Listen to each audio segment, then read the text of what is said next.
போட்டித் தேர்வுக்கு தயாராகும் அனைத்து போட்டித் தேர்வாளர்களுக்கும் இன்னைக்கு ஒரு முக்கியமான விஷயம் பார்க்க போகுது. வாங்க பார்க்கலாம். இன்னைக்கு என்ன பார்க்க போறோம், எக்கனாமிக்ஸ்ல இருந்து முக்கியமான ஒரு கேள்வி வந்து பார்க்க போகுது. வாங்க.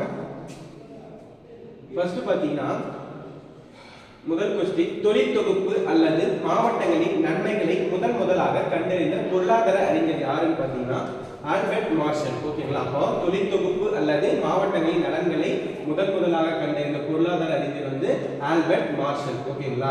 நெக்ஸ்ட் பாருங்க, தமிழகத்தின் மேற்கு பகுதியில் நீர்மின் சக்தியில் இருந்து மின்சார உற்பத்தி தொழில் வளர்ச்சி தொடங்கப்பட்ட ஆண்டு 1930. ஓகேங்களா? தமிழகத்தின் மேற்கு பகுதியில் நீர்மின் சக்தியில் இருந்து மின்சார உற்பத்தி தொழில் வளர்ச்சி தொடங்கப்பட்ட ஆண்டு 1930.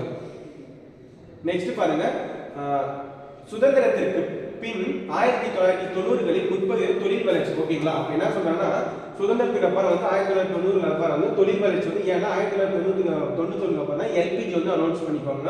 லிபரலைசேஷன், ப்ரைவேடைசேஷன், குளோபலைசேஷன் சொல்லிட்டு 3 ஆரம்பிச்சுக்கோங்க. அதுக்கப்புறம் தான் தொழில் வளர்ச்சி மேம்பட்டிருக்கும். ஓகேங்களா? அதில் பாருங்க, முதலா வந்து தமிழ்நாட்டில் ரயில் பெட்டிகள் தயாரிக்கும் தொழிற்சாலை எங்க அமைத்தாங்கன்னு பார்த்தீங்கன்னா பெரம்பலூர், எங்கன்னா சென்னையில். ஓகேங்களா? நெக்ஸ்ட் பார்த்தீங்கன்னா பொதிகலன்கள் மற்றும் விசையாழிகள் தயாரிப்பதற்காக பாரத கனரக மின் சாதனைகள் பெல் நிறுவனம். ஓகேங்களா? பாரத கனரக மின் சாதனை பெல் நிறுவனம் தான் வந்து மத்திய அரசு வந்து எங்க நிறுவனம் அப்படின்னா திருச்சிராப்பள்ளி. ஓகேங்களா? திருச்சிராப்பள்ளி, அதனுடைய மறுவில திருச்சி. ஓகேங்களா? நெக்ஸ்ட் பாருங்க, தமிழ்நாட்டின் போர் தளவாடங்கள் தயாரிக்கும் கனரக வாகன தொழிற்சாலைகள் எங்கு அமைந்துள்ளன? சென்னை ஆவடியில் தான் அமைஞ்சிருக்கு. ஓகேங்களா? என்ன பாருங்க, தமிழ்நாட்டின் போர் தளவாடங்கள் தயாரிக்கும் கனரக வாகன தொழிற்சாலைகள் எங்கு அமைந்துள்ளன?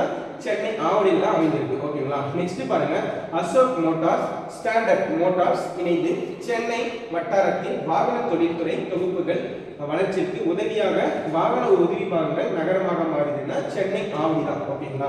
நெக்ஸ்ட் பாருங்க, 1973ஆம் ஆண்டு இரும்பு எஃகு உற்பத்தி அமைக்கப்பட்ட இடம் எங்கன்னா சேலம். இது வந்து சேலம் சேல்னு சொல்லிக்கலாம். ஓகேங்களா? நெக்ஸ்ட் பாருங்க, 1970 முதல் 1980 வரை வந்து என்ன சொன்னா விசைத்தறி நெசவு தொழில். என்னது விசைத்தறி நெசவு தொழில் வந்து எங்க அமைக்கப்பட்டாங்கன்னு பார்த்தீங்கன்னா கோவையில தான். கோவைனா கோயம்புத்தூர். ஓகேங்களா? நெக்ஸ்ட் பாருங்க, பின்னலாடை தொழில் நகரம் என அழைக்கப்படும் மாவட்டம். அப்ப பின்னலாடை நகரம் என அழைக்கப்படும் எதுன்னு பார்த்தீங்கன்னா திருப்பூர் மாவட்டம் தான். நெக்ஸ்ட் பாருங்க, வீட்டு அலங்கார பொருட்கள் தொழில் தொகுப்புகள் எங்கு வந்து தொடங்கப்பட்டோம்? அப்ப வீட்டு அலங்கார பொருட்கள் மேக்சிமம் எங்க வந்து தொகுப்புகளெல்லாம் வந்து எங்க உருவாக்குவாங்கன்னு பார்த்தீங்கன்னா நம்ம கரூர்ல தான் உருவாக்குவாங்க. ஓகேங்களா? நெக்ஸ்ட் பார்த்தீங்கன்னா தமிழ்நாட்டின் தோட்ட தொழில் சான்றுகள் எங்கு அமைக்கப்பட்டுள்ளதுன்னா ஒசூர், கிருஷ்ணகிரி டிஸ்ட்ரிக்ட். ஓகேங்களா? தமிழ்நாட்டில் வந்து தோட்ட தொழில் சான்றுகள் எங்கு வந்து அமைக்கப்பட்டுள்ளதுன்னா ஒசூர், கிருஷ்ணகிரி டிஸ்ட்ரிக்ட். நெக்ஸ்ட் பார்த்தீங்கன்னா ஆசியாவின் டெட்ரைட் என அழைக்கப்படுவதுன்னா சென்னை தான். ஓகேங்களா? ஆசியாவின் டெட்ரைட் என எதுக்காக வந்து சென்னை வந்து அழைக்கிறாங்கன்னா அதிக அளவில் வந்து வாகன தொழில்துறை வந்து தளம் வந்து அமைந்துள்ளது. ஓகேங்களா? உதிரி பாகம் வந்து நிறைய இருக்கிறதுனால வந்து ஆசியாவின் டெட்ரைட்னு சொல்லிட்டு அழைக்கிறாங்க. ஓகேங்களா? நெக்ஸ்ட் பார்த்தீங்கன்னா தமிழ்நாட்டின் மேற்கு பகுதியில் சுமை தூக்கும் வாகன முழு கட்டமைப்புகளுக்கான தொழிற்சாலைகளுக்கு பெயர் பெற்ற இடம் எங்கன்னு பார்த்தீங்கன்னா நம்ம நாமக்கல் திருச்செங்கோடு. ஓகேங்களா? திருச்செங்கோடு. நெக்ஸ்ட் பாருங்க, தென் இந்தியாவின் மான்செஸ்டர் சொல்லிட்டு எதை சொல்றாங்கன்னு பார்த்தீங்கன்னா கோயம்புத்தூர், அதனுடைய மறு தான் கோவை. ஓகேங்களா? கோயம்புத்தூர் தான் தென் இந்தியாவின் மான்செஸ்டர்னு சொல்றாங்க. ஏன் அதனால சொல்றாங்கன்னு பார்த்தீங்கன்னா பருத்தி தொழிற்சாலை வந்து அதிக அளவில் வந்து உற்பத்தி செய்யறதுனால அங்கே வந்து நிறைய பருத்தி வந்து ப்ரொடக்ட் பண்ணதுனால தான் அங்கே வந்து சொல்றாங்க. ஓகேங்களா? நெக்ஸ்ட் பாருங்க, சிறப்பு பொருளாதார மண்டலம். ஓகேங்களா? சிறப்பு பொருளாதார மண்டலம் பார்த்தீங்கன்னா 8 இடங்கள் இருக்கு. ஓகேங்களா? அதில் பார்த்தீங்கன்னா எல்காட் என்ற நிறுவனம் வந்து ஃபர்ஸ்ட் பார்த்தீங்கன்னா எல்காட் நிறுவனம் ஒரு 5 இடத்துக்கு வந்து சிறப்பு பொருளாதார மண்டலம்னு சொல்லியிருக்காங்க.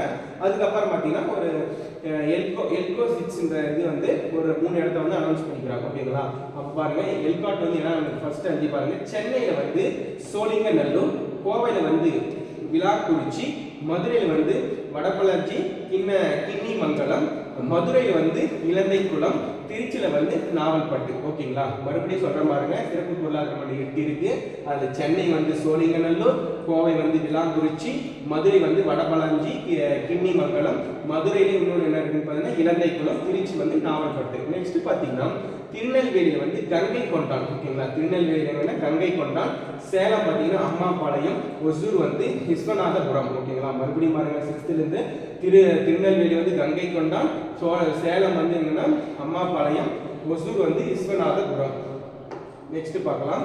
தமிழக அரசு தொழில் முன்னேற்ற கழகம் எங்க ஸ்டார்ட் பண்றாங்க பாத்தீங்கன்னா 1901ல வந்து ஷிப்காட் நிறுவனம் வந்து ஸ்டார்ட் பண்றாங்க. ஓகேங்களா, பாருங்க தமிழகத்துல வந்து தமிழக அரசு வந்து தொழில் முன்னேற்ற கழகம் வந்து ஷிப்காட் எப்ப ஸ்டார்ட் பண்றாங்க பாத்தீங்கன்னா 1979. ஓகேங்களா, சிறப்பு பொருளாதார மண்டலம் எப்போது தொடங்கப்பட்டதுன்னு பாத்தீங்கன்னா சிறப்பு பொருளாதாரம்னா SEZ ன்னு சொன்னா ஸ்பெஷல் எக்கனாமிக் ஜோன் சொல்லிட்டு சொல்றாங்க. அது எப்ப ஸ்டார்ட் பண்றாங்கன்னு பாத்தீங்கன்னா ஏப்ரல் 2000 தான் வந்து ஸ்டார்ட் பண்றாங்க. ஓகேங்களா, சிறப்பு பொருளாதார மண்டலம் வந்து எப்ப ஸ்டார்ட் பண்றாங்கன்னா 2000 ஏப்ரல்ல. ஓகேங்களா, நெக்ஸ்ட் பாத்தீங்கன்னா மெட்ராஸ் ஏற்றுமதி செயலாக்க மண்டலம் எப்போ நிறுவனாங்கன்னு பார்த்தீங்கன்னா 1984 சென்னையில் நிறுவனாங்க. ஓகேங்களா, மெட்ராஸ் ஏற்றுமதி செயலாக்க மண்டலம் 1984 சென்னையில் வந்து நிறுவனாங்க. நெக்ஸ்ட் பார்த்தீங்கன்னா தமிழ்நாடு மாநில சிறுதொழில் வளர்ச்சி கழகம் 1970 வந்து நிறுவியிருக்காங்க. ஓகேங்களா, தமிழ்நாடு மாநில சிறுதொழில் வளர்ச்சி கழகம்னா எப்போ ஸ்டார்ட் பண்ணீங்கன்னா 1970. ஓகேங்களா, இது என்னன்னு சொல்லிட்டுனா இதுக்கு வந்து அப்ரிவேஷன் பாருங்க, டின்சிட்கோன்னு சொல்லிட்டு சொல்லலாம். ஓகேங்களா, நெக்ஸ்ட் பாத்தீங்கன்னா தமிழ்நாடு தொழில்துறை மேம்பாடு கழகம் 1965. தமிழ்நாடு தொழில்துறை மேம்பாட்டு கழகம்னா 1965. இது வந்து டிட்கோன்னு சொல்லிட்டு சொல்லலாம், டிட்கோன்னு சொல்லிட்டு சொல்லலாம். ஓகேங்களா, நெக்ஸ்ட் பாத்தீங்கன்னா தமிழ்நாடு தொழில் கழகம் வரையறுக்கப்பட்டது 1949. டிட்குன்னு சொல்லிட்டு சொல்லலாம். ஓகேங்களா, நெக்ஸ்ட் பாருங்க தமிழ்நாடு சிறுதொழில் கழகம் வரையறுக்கப்பட்ட ஆண்டு எப்பன்னு பார்த்தீங்கன்னா 1965 டிசம்பர் 1. ஓகேங்களா, தமிழ்நாடு சிறுதொழில் கழகம் வரையறுக்கப்பட்ட ஆண்டு 1965 டிசம்பர் 1 டாக்ஸிக் சொல்லலாம். ஓகேங்களா, நெக்ஸ்ட் பார்த்தீங்கன்னா ஸ்டாண்ட் ஆஃப் இந்தியா.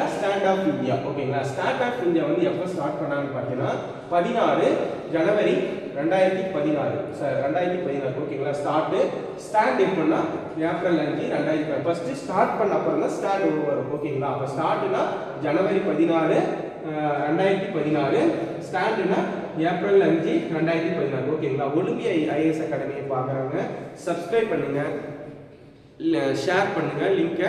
ஓகேங்களா, புதிதாக இருக்கிறவங்க உங்கள் ஃப்ரெண்ட்ஸுக்கு ஷேர் பண்ணுங்க. ஓகேங்களா, நன்றி, வணக்கம்.